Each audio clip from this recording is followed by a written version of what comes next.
In this video, you will learn how to select text and do copy-paste operations using a touchpad without the help of a mouse. To do this, you need to learn one tricky touchpad gesture, which is the double tap and drag. Let me show you how to do that. Basically, you do a double tap and without lifting your finger, drag on the touchpad. This is similar to the click and drag movement done with the mouse. To do the selection, move the cursor to the start or end of the text to be copied, then do the double tap and without lifting your finger, move it along the touchpad. As the mouse moves, the text will be selected. I will show you once again after deselecting the text. Place the cursor in position, double tap and move to select the text.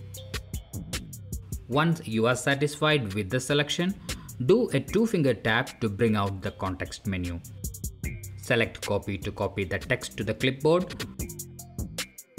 Move the cursor to the target window and do a two-finger tap and select paste to paste the copied text to the new window. This is how you select text and do copy-paste operations with a laptop touchpad. Thank you for watching this video. Have a happy day.